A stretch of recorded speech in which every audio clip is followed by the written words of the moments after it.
It's not a ghost, but it is a ghost on this episode of the Level Cap Podcast, where we talk about not ghosts and otherwise.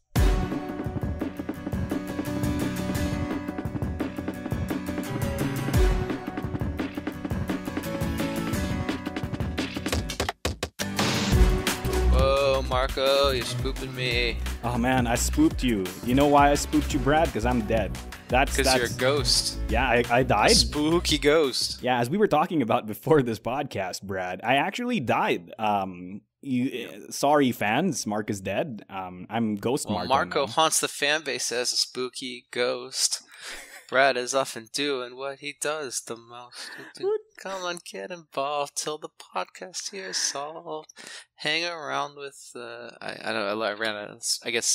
Spoopy Marco. Hang around with Spoopy Marco. This is a sitcom, right? You know, one's a ghost. Yeah, one's a board game designer. It's like Scooby Doo. Oh Together God. They fight crime. Okay, this is now Danny Phantom. I see. He's a phantom, Danny Phantom. You know, he's going ghost. I'm going ghost. No, I went ghost, and you're just designing board games. What if, like the sitcom? He's a board game designer, you know, who builds competitive games by day. He's a spoopy ghost who haunts the Philippines by night. Together, they fight crime.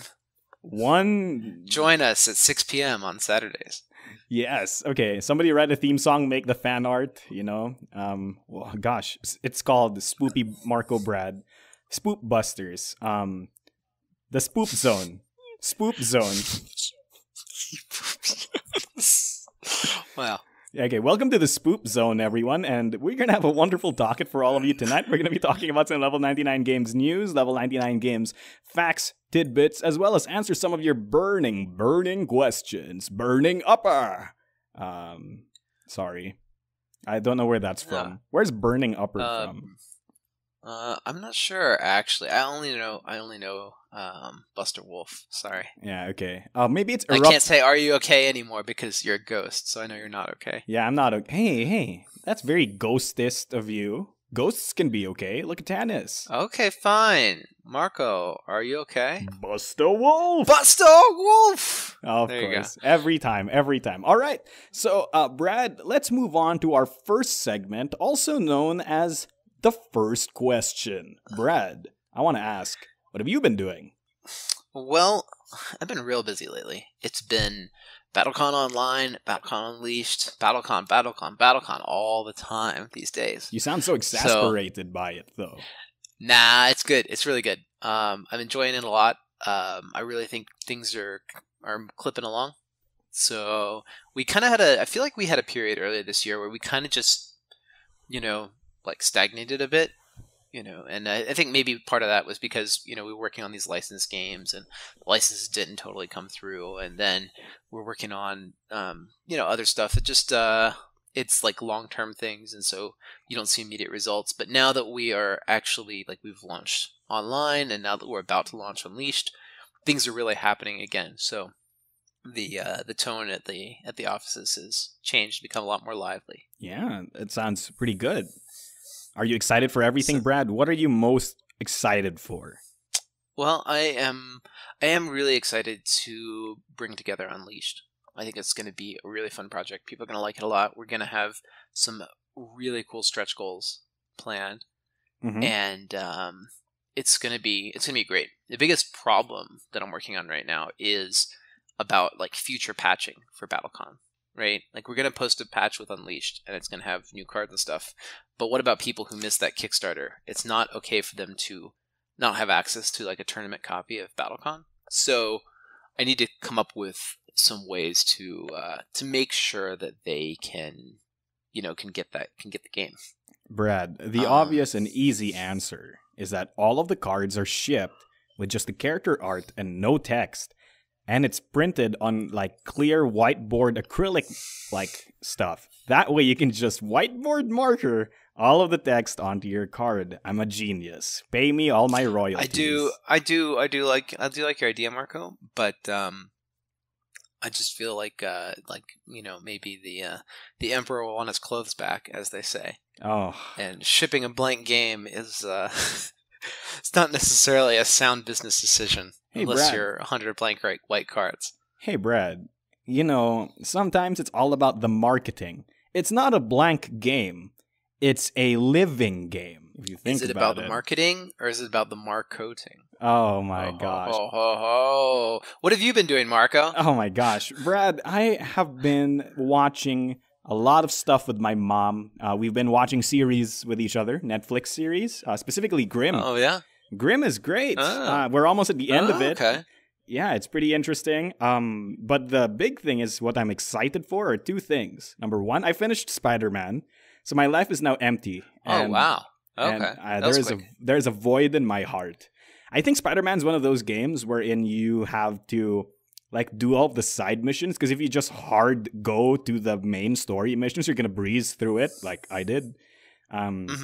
Yeah, probably took me around 20 to 30 hours. It wasn't a short game by any means. It's not a JRPG. It just feels when a game is really good, it feels really quick. Yeah. The time flies by.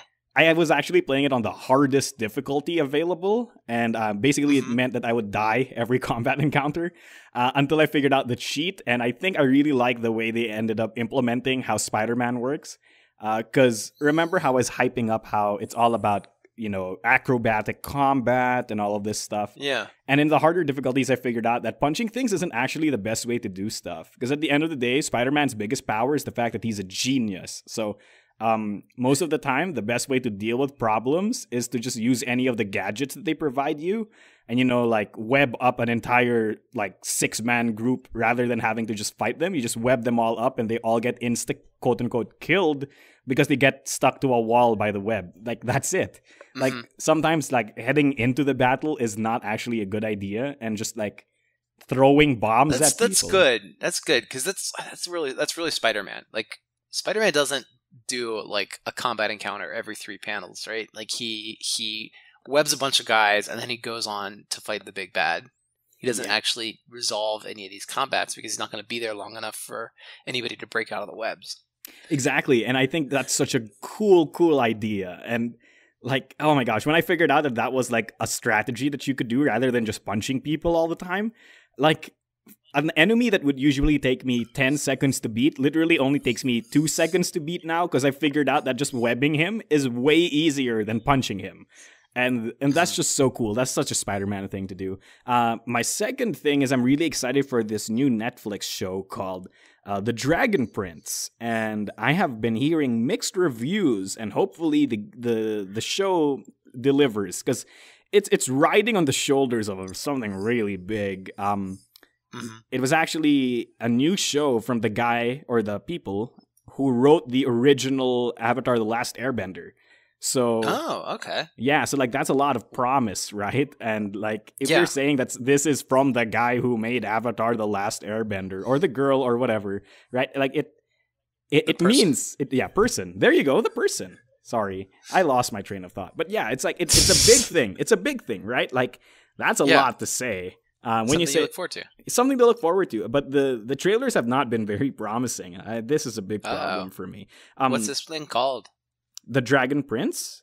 The Dragon Prince. Okay, I'll have to check it out. Yeah. The big issue with everyone has been that the show looks decent, but the animation is trash. That's the deal.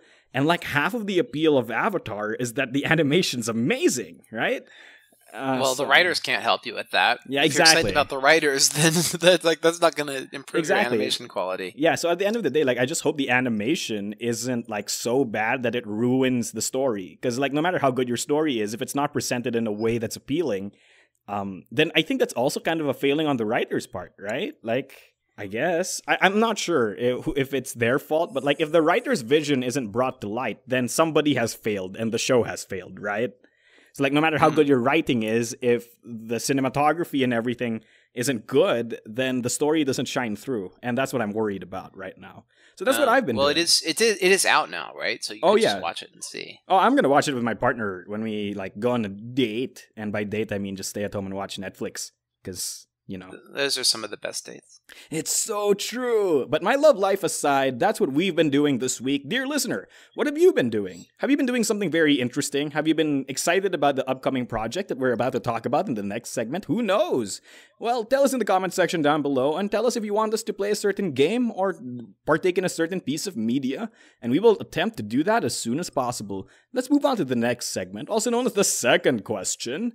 Brad, talk to us about the pipeline, where Brad talks about some level 99 game stuff, be it lore, or production, or development. So Brad, what's cooking in the level 99 kitchen?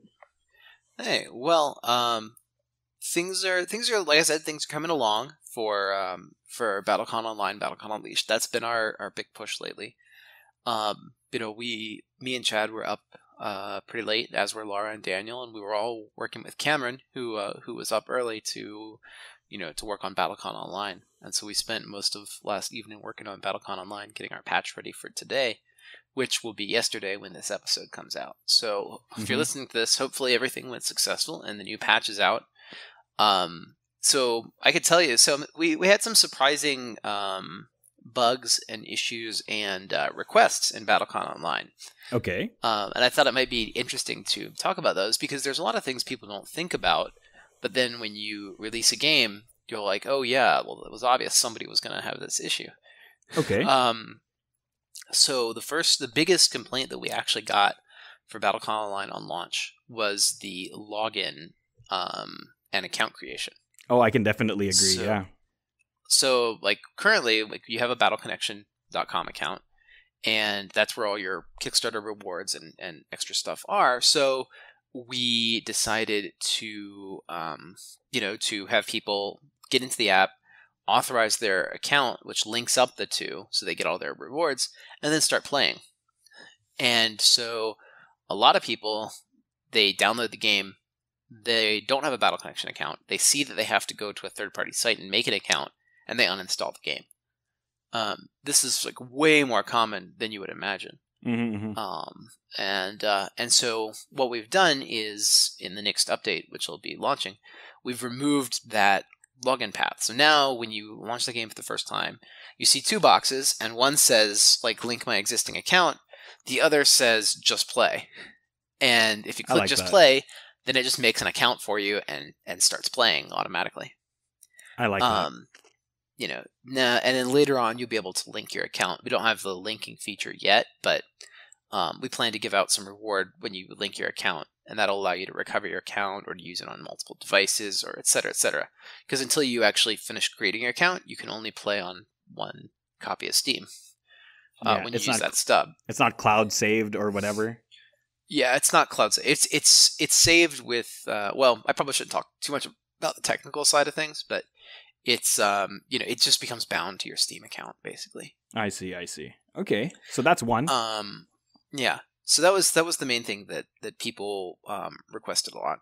Another thing that came up a lot was interface issues. People would jump into the game and they'd say, "Well, why are all the characters locked?" And we were like, "Well, why do you think all the characters are locked? It's free week. All the characters are unlocked." Well, when a character is unlocked at free week, they have a little lock icon, like a little open lock icon in the corner of their portrait. And people saw that open lock and just assumed it was a closed lock because they hadn't played the game and hadn't unlocked anything manually. So people would log in, they'd finish creating their account, they'd look at the roster, they'd see all the little lock icons, believe every character was unavailable to them, and then uninstall. Oh, that's unfortunate. Yeah. Yeah, now that the free week is over and there's just a regular rotation, you'll see 4 characters with the unlock icons on them, and the characters you can't use are grayed out. Yeah. It's more clear so that way. That's a little more obvious. Yeah, it's not a problem anymore, but it's a problem we didn't foresee when we made the when we launched the game. We were like we were like, oh, just make every character free, and in a sense that backfired on us because a lot of people didn't understand that we had made every character free. Yeah. For this week, especially there was no announcement on the Steam page, right? Well, for a little while, we did make one the next day. Yeah, we did post an announcement the next day that hey, all characters are free this week. Yeah. Only for a short while. We will be doing another free week during BattleCon Unleashed to celebrate.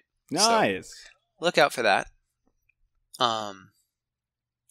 But yeah, what else came up that was kind of a problem? So the last thing, and this is more of like a trolling type of issue, is we've had players who will go AFK and will just, like click somewhere or tap the mouse like once every 3 or 4 minutes to avoid going AFK. And then, lose the match. They lose the match because they're not making any decisions, but they get, some like the losers rewards, coins, and EXP, which is a pretty minimal amount, but if you're not playing the game, it can add up over time. Yeah. So anyway, we're making some changes to the reward schedule to so that players have no reason to just throw a game. Like you have to play to win, and you have to actually play. Oh, that's interesting. So, I wonder how that's going to be implemented. That's what we're gonna. So it's a weird like balance exploit, right? Because everyone is like, oh well, these games are long. I want to get something even if I lose, and we're like, okay, but we have to at the same time consider players who might abuse that system and just log in and not play to get rewards, to get the losers rewards. And we hadn't considered that when we originally made the system, that players might abuse it in that way. Yeah, that's true. So, I actually never, I guess it never came to me as a thought that you would go onto BattleCon online and then not play. Like, that's a very... That you would want the rewards more than you would, more than you'd want to play the game, right? It's a strange thing, but I guess if there's a reward out there, people will try and take it with minimal work. That's just the nature of the thing, right? I guess that's true, right? Like, oh no, Brad, did we make a Skinner box by mistake? No! I don't know. Well, it's not a Skinner box if you can, if you don't have to push the lever. Okay, so. That's true. Yeah, okay. Actually, one thing I want to highlight for the upcoming patch, and probably what Laura worked on forever, are the new UI cards. Yeah, so that was another one of the big usability issues that we should highlight is so there was a lot of questions by new players who had not played BattleCon before about the clarity of unique abilities. So how does this character work? What is Caesar's actual bonus cycle? What do Seven's cards upgrade to? How do Kalistar's forms work, etc., etc. Players wanted to know this stuff, and while we had a written text description, it wasn't extremely useful. Now we have visual descriptions of each of the fighters and how they work. So when you click on your fighter abilities tab, or when you click on their UA tab in game, you'll see this big card pop up, and it'll tell you visually how the character works, and it's pretty huge. It makes things a lot easier to play against. Yeah, I saw some cool stuff like I saw Hikaru's. And he had like the 4 elemental tokens on his card, and it would show the art for the token, and then it would show what the token does, and like it looks so good. It just looks so good. It is really good, and it's really useful for some characters like Eligor. You forget that using the 5th token actually gives you stun immunity. Yeah, or that kind of thing. For Caesar, right? Like you forget that he has that unkillable effect, right? Right, and actually, it was not clear what his levels actually were until you'd played him a few times. So yeah. That makes sense. We also added a few other quality of life things.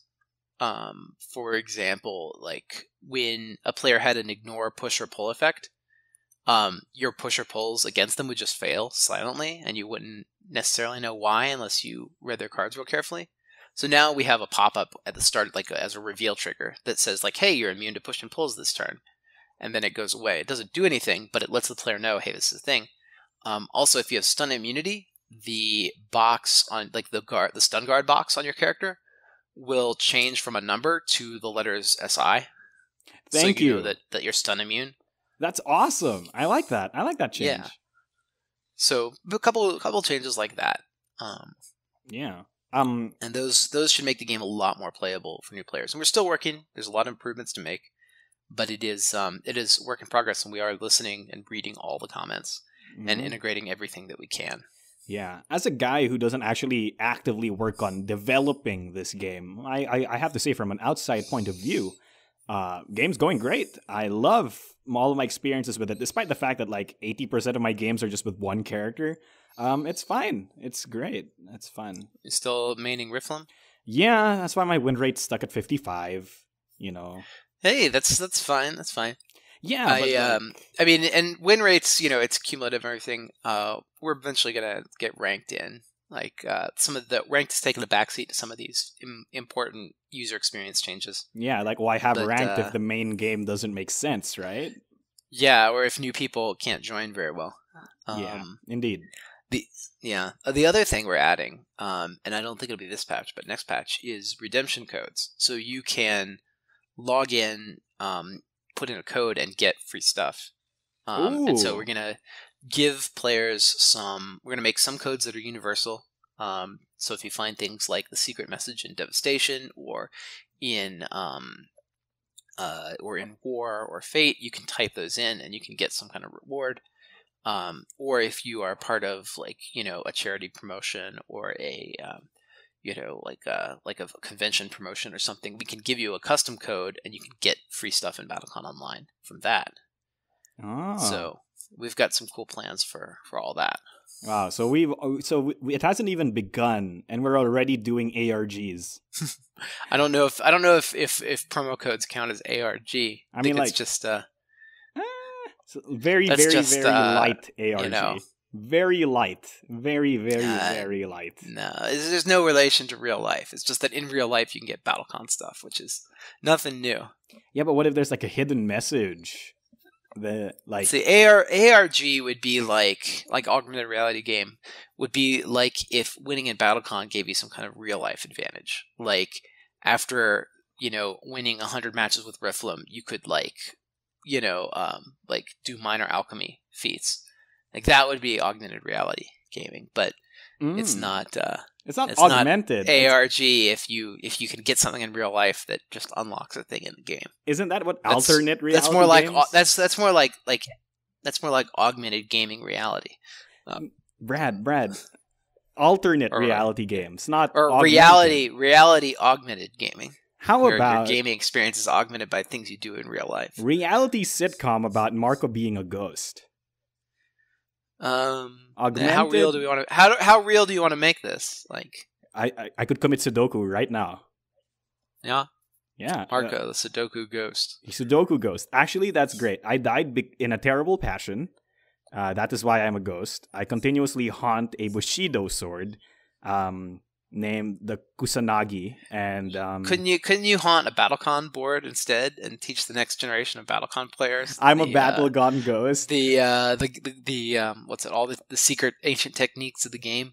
Oh, that's true. Okay, it's like Hikaru no Go, but it's like Marco no Ghost. Sorry, no, it's Hikaru no Ghost, and like Hikaru no Ghost. Yeah, and you only teach them how to play Hikaru. No, only brawlers. Only brawlers are taught.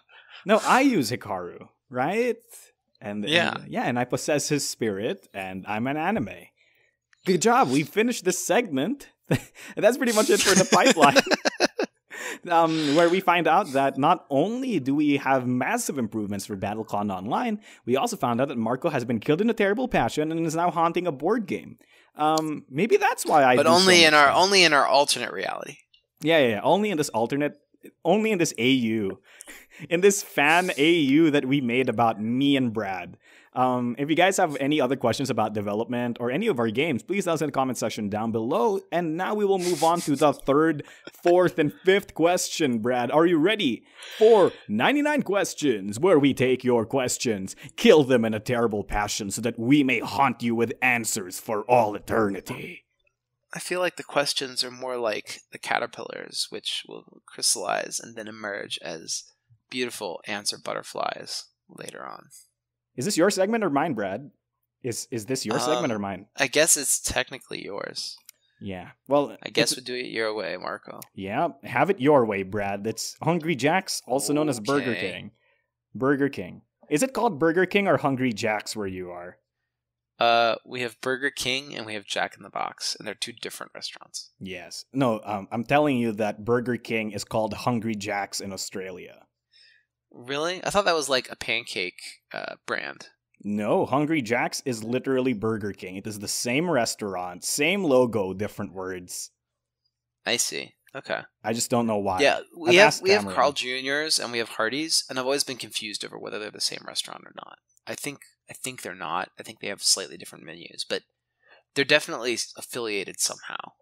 I bet they are under the same food conglomerate, right? Like the food liege and his little food serfs, right? Little legion of food villains. Yeah, okay. This is getting out of hand. The brotherhood of evil fast food restaurants. I see. So McDonald's is there. That's something I always wanted to ask. So you're like Magneto, right? And you're this big, mutant activist. Mm-hmm. And you say, well, I'm going to create an organization for all these mutants that have been outcast. And what if I decide to call it the Brotherhood of Evil Mutants? Why would I do that? Like, how are you going to get Brad? Like you're just asking to be a supervillain at that point. But Brad, he is evil. Like, isn't that the point?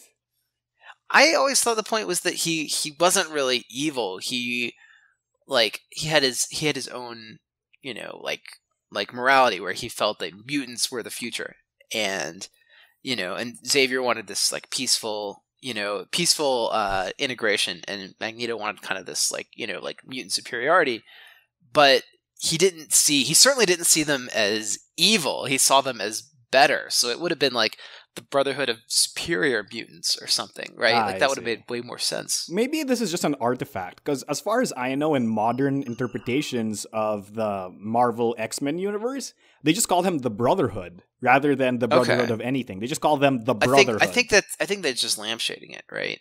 Like, because I think it's still the Brotherhood of Evil Mutants. Maybe I'm wrong. At least as long ago as like 2005 or 2006. But Brad, that's 13 years ago. You know what was 13 years ago? Some cousins of mine. They didn't exist yet. Okay. Yeah, Oh my gosh. Brad, question number 1. Can we get some soundtrack song names other than Blank's theme? Those work. Yeah. But they are also kind of boring names. The soundtrack songs are all named. And we have the complete remastered soundtrack. I'm kind of just, aside from being overworked with BCO and BCU, I've been trying to figure out how to upload the soundtrack to Steam so people can download it. I haven't had any luck just yet, but it's coming. Yeah. They want it on iTunes, actually. People are asking if you can just upload them to Spotify iTunes so that they can listen to it. I have to check into registering for those services, because I think uploading to Spotify and iTunes may be a little bit more difficult. We'll see. We'll see. All right. I mean, wait, do we have the rights to the songs? Like, can we post them on iTunes? Yes, we own the songs. It does. You're asking this now, Marco. You've already done it. They're all on YouTube. I mean, look, I don't know, man. It's like I just realized.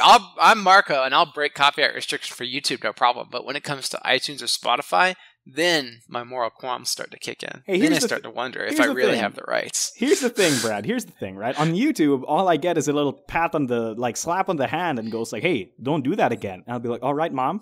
And then I'll just take all the videos down. That's fine. But I'm more concerned now that you've been birthed by YouTube than anything else. Oh my gosh. The truth comes out. Yeah, I'm a YouTube ghost. Haha, you didn't know. That's what happened secretly. So when you said like my mom's in the room, you're actually just talking about YouTube. Like you were actually just watching YouTube. Oh no, he found out. I've been had.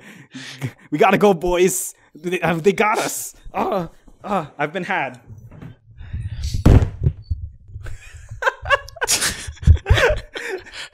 Wow, we got some radio drama sound effects now. Oh my gosh, that was some Foley work from me. Did you like my Foley work? Yes, that was great. It sounded like some books dropped on the ground. Yeah, because I threw the books to the side. And I was like, "Whoa, we've been had, boys." Yeah, I was there. It was 10 seconds ago. You just did it. Okay. So that's question number 1. Let's move on to the next question, Brad. Are you okay with that?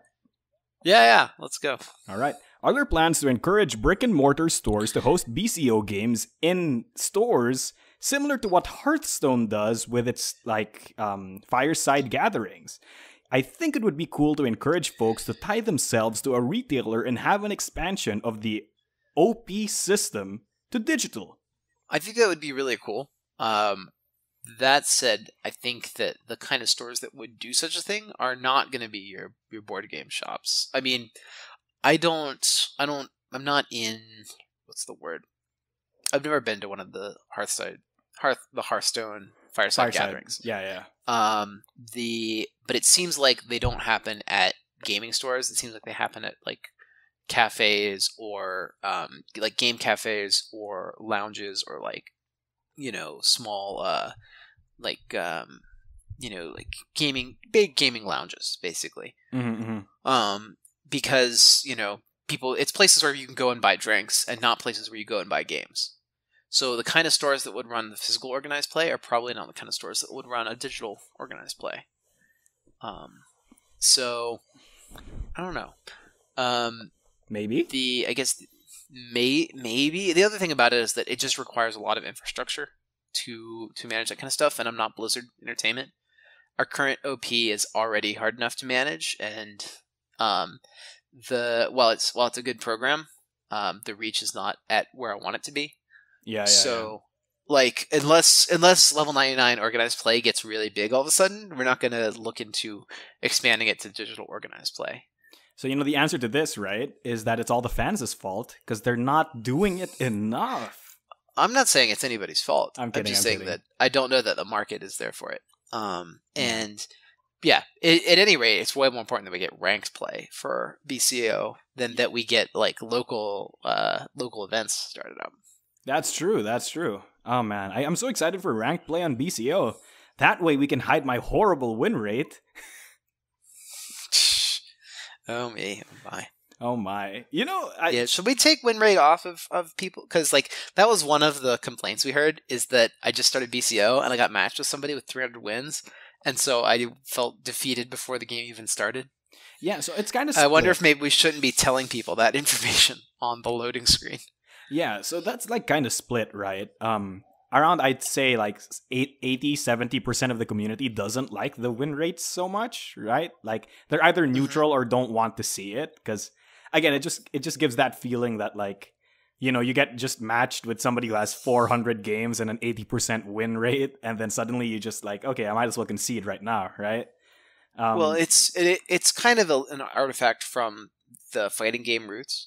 Because when you play like Street Fighter or, any of the other games online, you get to see what opponent you're matching up with and how many games they've played and how many games they've won. And that is actually a relic from like boxing records. Because whenever there's a title fight, they show you the records of both fighters. That's interesting. So, yeah, so it's all kind of like trickled down from like the original sports. Anyway, that's just an aside. We could easily take it out. Or hide it, but it's that's where it came from, and that's why it's there. You know what, listeners, everyone listening, I'd be curious to hear. Tell us, yeah, like should we hide it or not? Because I know there's a small subsect of people who would not want it to be hidden because they like being the person with 400 wins and a 90% win rate that causes people to concede on beat 2 or something like that. So I don't know. It's all up to you. Please tell us in the comment section down below, and it'll be very useful for us to know. Okay, Brad, I have a big question for you. Yeah? This isn't a question, more of like a long statement. I love Millennium Blades, and I can't wait for more content.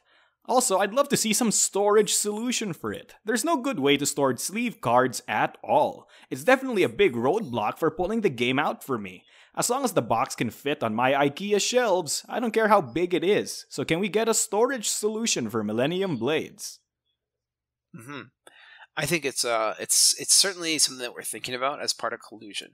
I think that Collusion will be the last big expansion for Millennium Blades, and so it'd be a good time to do a storage box. Maybe we could do some kind of cool cubular thing, like we have for, like we did for, or not like we did, but like if I don't know if you've seen like the Ultra Pro card cubes or anything. Those are really cool, and it would be, I think, pretty neat to do a Millennium Blades card cube. How big are card cubes? Like, are they like half a meter? They're generally like 1 foot cubed. Ooh, that's so like it's an actual cube-shaped box. Huh? And it's made out of that like hard, transparent plastic. Am I right? Not transparent. It's just hard. It's hard plastic, and it's or not hard. It's usually actually a paper box, and it uses magnets to keep shut. Ooh, okay, those. I didn't know that's what they were called. Oh. I think they actually market it as like the Power Cube. The Power Cube, or something. I like that. Even though Power Cube is a technical term in Magic for a cube that uses the Power 9, like a draft cube with the Power 9. Huh. Wait, is that why they're called draft cubes? Because they're kept in those cube boxes? No. It's called a draft cube because there are like 9 blocks of cards in the cube, and each one has like 45 or 90 cards in it or something like that. Like it has to do with the way, like the way the colors are balanced. The color wheel is balanced in a cube. Oh, okay. And yeah, man, you stop talking about the Power 9. You know, at some point we should find out what's the Black Lotus of BattleCon. That'd be very interesting. It's probably Robert, and it's probably your fault. Oh no, it's so true. And I'm so mad because I don't have my copy of Robert anymore. What would happen to your copy of Robert? Oh, you don't know? My original copy of War got stolen. Oh, right, and Robert was in there. Well, I have a few copies of Robert left. I can probably send you one. Yes. And I'll never open him and keep him preserved so that he has a 9.5 grading, and then I can sell him for $50 million. So that's actually, I'm going to add a fourth question on here to our questions, because this was one of the things that came up when we announced the BattleCon Unleashed Kickstarter project, and a lot of people were asking about it. What are you going to do for all of the old fighters that are... that were bonuses on previous Kickstarters that you don't necessarily have the rights to print talk boxes to or patches to? What's going to happen to those guys like Legacy, like Vincent, Bruce Lee, Robert and Danny? What happens to those guys? Danny's fine. He's Voco now. Yeah, that's true. Yeah. So the short answer is that there are a number of classic fighters that we're going to reprint and rebalance for Unleashed. Those fighters will be tournament legal, just like Jin, Murgerum, and Rariti are tournament legal. Wait, Rariti's tournament legal? Yeah. What? I thought only Murgerum was. You probably wouldn't want to bring her, but... Wait, what? Rariti's tournament legal? I never knew. Yeah. I thought Jin and Rariti were not tournament legal. Specifically Rariti because she's RNG based. So the idea is that no, we can't just anyway that. We can't just like that changes everything. What? Because I don't think anybody but you knows that. Rariti may not be. Let me make a full disclaimer here. I'm not in charge of banning for tournaments. Okay? I'm in charge of getting the general plan together, and my general plan is that characters will be tournament legal, even promos. Wow. So Daniel may choose to go back and ban Rariti. She wasn't played in the last tournament. I don't know if that's because nobody thought she was legal, or if that's because she's not legal and I didn't realize it, or if that's because she's just not good enough to be at the tournament level, which I think is more the thing. When you're playing against Charles, you can't afford to maybe win, or you can't afford to maybe lose on RNG. That's true. That's true. 100% true. No, it's okay. So what does happen to those fighters? What happens to people like Bruce Lee, Mark PTO? So, the short answer is that those characters are just what they are, and we don't have any future support plan for them.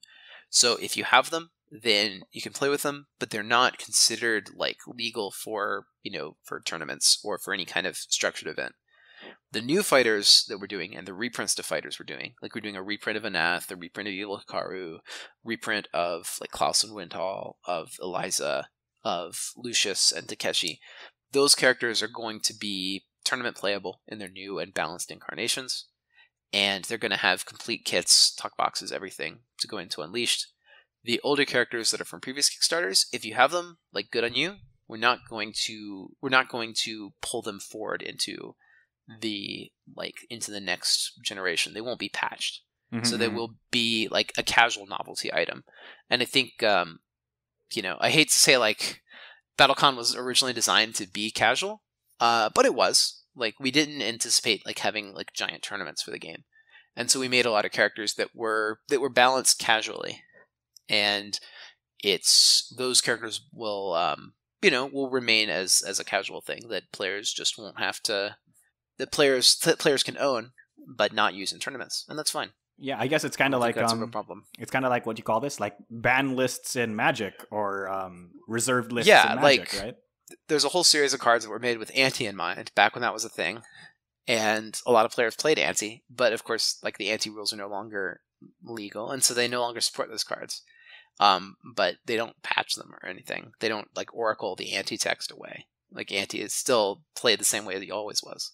Yeah, and I think that's how Mark PTO and and Bruce Lee and the others will be. Like they'll just be characters you can play, but we're not going to maintain them in any kind of way. Honestly, for Mark PTO, it doesn't matter because every game against Mark PTO, it stops being BattleCon, Brad. It's no longer BattleCon.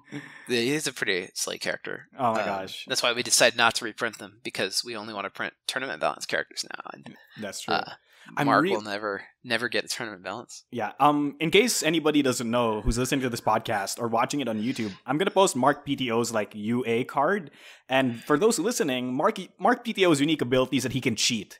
He can legally cheat the game by like changing life totals, changing cards, moving stand-ups, so long as the opponent doesn't notice. And a lot of Mark's cards actually do dexterity things that force the opponent to like, walk away from the table or close their eyes for 10 seconds. His finisher literally says like your opponent has to walk away from the table for 5 seconds or something like that. Yeah, I think it's silly. It's silly. He has a move wherein it's like take your opponent's stand up and throw it as hard as you can, and then the opponent has to run and get the stand up, because the amount of time between when you throw it and when the opponent gets the stand up back onto the board divided by 5 is how much power the attack has, or something like that. It's really dumb. So if you can throw their stand up off the roof or something, you just win. Yeah, you gain infinite power or something, and then you just knock them out. It's almost as bad as Ernie. It's pretty silly. It's almost as Ernie? Is that the name of the board game geek character? Ernie is the board game geek character. Yeah. It's almost as silly as his finisher, which makes you play another game. So I'm really excited for these new fighters, actually, because as much as I sing Robert's praises, I actually really loved playing Claws in Windle as well. And I'm glad that they're going to be tournament legal, because they have access to one of the safest and most offensively powerful dashes/dodges in the entire game. So there's that. Mm-hmm. Yeah, they're pretty good. Yeah, they're pretty fun. So so that's what's coming for BattleCon Unleashed. If you haven't seen the project yet, there's a link to it in the notes. So check it out, and you can you can see a preview of the project page, see what we're up to. Yeah, and just another thing, if you're listening to this podcast on the day that it is out, we are gonna be streaming some BattleCon on Tabletop Simulator this Friday, 4 p.m. PST, I think, right? Mm-hmm. Yeah. And then on the Saturday after that, around the same time PST, like 4 p.m., 5 p.m. PST, we're also going to be doing like a live Q&A. And both of these are in celebration of the release or the start of the Kickstarter project. So if you're listening to this, see you there. It's going to be on September 21 and 22.